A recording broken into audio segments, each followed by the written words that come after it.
We are standing here in the Louvre Abu Dhabi to see a truly miraculous survivor of the ancient world. Before us is the majestic bronze head of a Roman emperor, dating back to approximately 200 AD. If you look closely at this portrait and think to yourself, he looks exactly like Emperor Hadrian, then your art historical intuition is incredibly sharp. You have just uncovered the fascinating political secret behind this sculpture. Around AD 200, the empire was under the rule of Septimius Severus, reigned 193 to 211. Having risen to power after a brutal civil war, he sought to legitimize his authority by visually aligning himself with the much-loved Antonine Dynasty, the successors of Hadrian.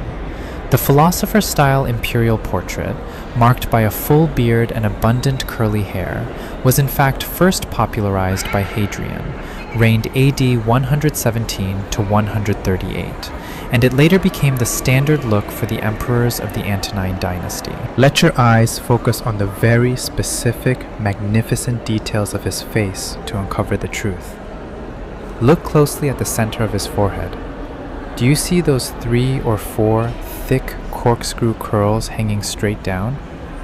Those are the Serapis Locks, imitating the Egyptian god Serapis, a signature style adopted by Emperor Septimius Severus after he visited Egypt. Now, look at the beard. Unlike Hadrian's neatly trimmed facial hair, this beard is incredibly deep, unruly, and voluminous. It creates dramatic shadows, a technique called Chiaroscuro, and, before the Hadrianic period, the pupils were painted with pigment. Starting in the time of Hadrian, artists began to carve the pupils shallowly, but by around AD 200, as you can see in the photo, the pupils were drilled much more deeply, developing into a style that created far stronger three-dimensionality and a more intense sense of gaze.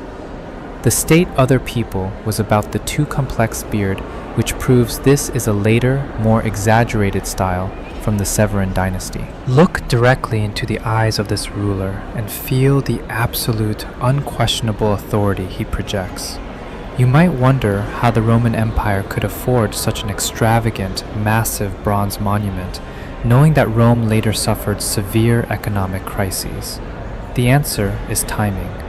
In the year 200 AD, under the early Severan dynasty, Rome's wealth and military power were at an absolute peak.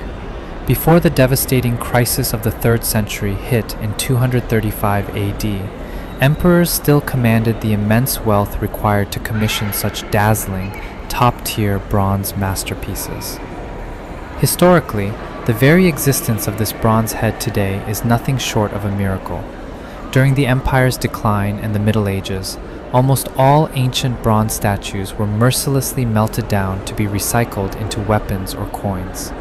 How did this one escape the glowing furnace?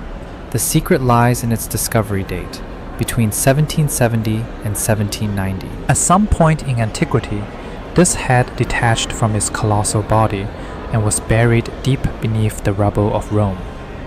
Hidden safely underground, entirely out of sight for over 1500 years, the earth protected it from being melted down. Finally, observe the commanding composition of the face, a brilliant blend of classical aesthetics and fierce political ambition. It stands today not just as a portrait of a man, but as a time capsule from the last golden days before Rome's economic collapse. Saved by the earth itself, this artifact allows us to stand face to face with ancient history. Please, take your time to admire this incredibly rare, surviving masterpiece of the Roman Empire.